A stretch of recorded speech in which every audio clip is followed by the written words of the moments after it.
Katika kueneza neno la Mwenyezi Mungu tumeona mengi yakichipukia, ila kadri siku zinavyozidi kwenda ndivyo ambavyo wengi wanafumbua ya kwamba ukiwa mhubiri ama uwe kasisi ama evangelist, inakuwa wakati tu jina lako limeanza kutambulikana na wengi, ndivyo pesa zinazidi kuja katika maisha yako. Hivyo ileo na wacha niseme kitu kimoja. Mara nyingi ukiwaona makasisi matajiri nchini Kenya, wengi huanza kueneza propaganda ya kwamba hawa watu wameiba, hawa watu wamewalaghai wa Kenya, hawa watu wametumia jina la Mwenyezi Mungu jinsi ambavyo haifai kuweza kujitajirisha. Lakini wacha nikuulize swali. Sisi wote uwe Mkristo uwe Muislamu, kadri siku zinavyozidi kwenda, kile ambacho tunakiomba sana kwake Mwenyezi Mungu ni tuwe na siha njema na pia tutunuku mali, maana inaaminika hakuna kwake Mwenyezi Mungu ndiye ambaye anamiliki fedha na dhahabu. Sasa mbona tuwe wakati mwingine watu ambapo wanapata mafanikio kupitia jina lake Mwenyezi Mungu tunanyoosha vidole vya lawama kila wakati tukisema hawa wamewalaghai watu, ndipo kufikia mahala ambapo wamefikia. Leo tunachambua list ama niseme orodha ya makasisi tajika nchini Kenya 10 walio na utajiri mwingi zaidi na ambao wana majina makubwa zaidi katika nchi yetu ya Kenya. Tukianza katika orodha yetu, wa kwanza ambaye anaanza pale juu kileleni, tunaanza nitawataja tu, sitapangilia kwa mpangilio ulio sahihi, maana aswa hawa watu ndio wana utajiri unaojulikana, lakini haijulikani aswa mali yao ni kiwango gani. Wa kwanza tutaanza naye ni Pastor Maina Ng'ang'a. The Neno Evangelism Center Church leader Pastor James Maina Ng'ang'a is a squonky man of God with deep interest in real estate. On top of a mega church, he owns a property in Kajiado, a car yard in the city center and a house in Karen. Inamaanisha huyo mtu utajiri wake ni mwingi. Na ukiweza kuhesabu kuweza tuseme just an estimation of the wealth that Pastor Maina Ng'ang'a has, it's an amounting to over 1 billion Kenyan shillings.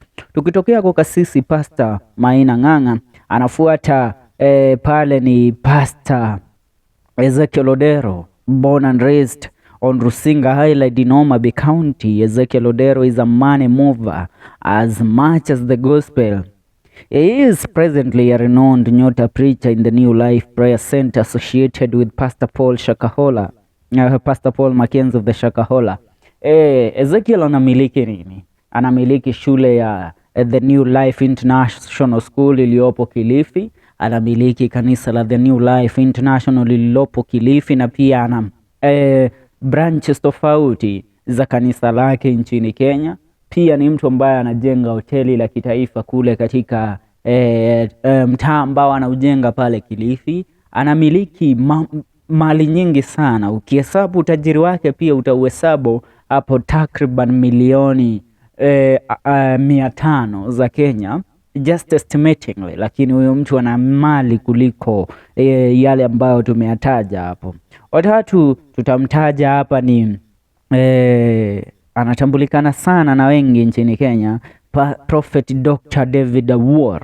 Huyu nikisema ukweli, huyu ndiye kasisi tutamtaja kama nambari 1 kwa utajiri. Awuor, the Minister of Repentance and Holiness leader, Dr. David Edward Awuor, is a highly traveled preacher of our day. Part of his fortune is a fuel guzzler Mercedes-Benz worthy Kenya shillings 25 million. Anamiliki makanisa, anamiliki choppers, he owns real estates, mahali ambapo yeye ndiye anakondisha watu manyumba ya kuishi. So this guy, his net worth is estimated to be at 2 billion Kenyan shillings. Na kwa namba ya 4 tutakuja kwake Bishop Alan Kiuna and wife Reverend Kathy Kiuna. The deep pocket Alan Kiuna is co-founder of the popular Jubilee Christian Church. He runs the ministry alongside his wife Reverend Kathy Kiuna. The gospel couple lives a flashy lifestyle with the stately home in the leafy Karen estate. On top of that, the Kiunas are rumored owners of a private ministry plane. Watu wana hela mzee baba. Tukitokea kwa Kadhi Kiuna na mewe, tunaingia kwa Reverend Teresia Wairimu. Reverend Teresia Wairimu is the director of Faith Evangelistic Ministry Family Church. The Billionaires Karen Sanctuary was officially opened by the dignitaries such as retired President Uhuru Kenyatta and Reverend Reinhard Bonke. Na mwingine anayefuata ni Bishop Margaret Wanjiru. The woman of God Margaret Wanjiru is a founding bishop of Jesus is Alive Ministries. Among other properties, she owns multi-million buildings along Haile Selassie Avenue in Nairobi. Huyu mpaka aliwahi kuwa msaidizi wa waziri mkuu wa masuala ya ujenzi nchini Kenya. Akawa pia ni mbunge wa eneo bunge la Starehe na pia Mathare. Pastor Thomas Wahome ndiye ambaye anafuata. The Helicopter Ministries proprietor Pastor Thomas Wahome is a stinting rich evangelist of all time. He owns several cars, moving them, among them Range Rover sports car and residence in a classy home worth 50 million Kenyan shillings. Wahome's riches came public following a lawsuit in which his wife was demanding a monthly upkeep of Kenya shillings 500,000. Tukitokea kwa Pastor Wahome, anakuja mwingine ni Pastor Victor Kanyari. Kanyari, the controversial Panda Begu minister allegedly chiseled wealth by selling miracles for as low as 310. He owns among other fortunes palatial properties along Kangudo Road. Kutoka kwake Kanyari anakuja mwingine ni Bishop Mark Kariuki. Bishop Mark Kariuki mmiliki the gracing the Kenyan screens is Bishop Mark Kariuki of Deliverance Church. The tycoon minister is a serial investor, particularly in real estate, na amekuwa akihubiri kwa zaidi ya miaka 30.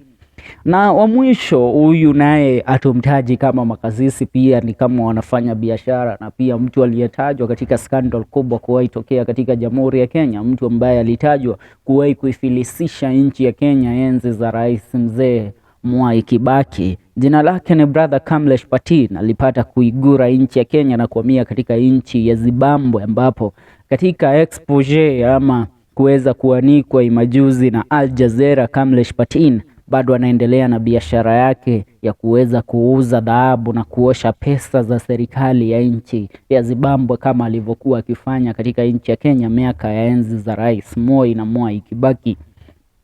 Formerly a Hindu, Brother Kamlesh Pattin joined Christianity with baptism from Bishop Margaret Wanjiru of Jesus is Alive Ministry. Apart from owning a chain of airport duty-free shops, he runs massive investment in Masai Mara National Park, Nairobi and Mombasa.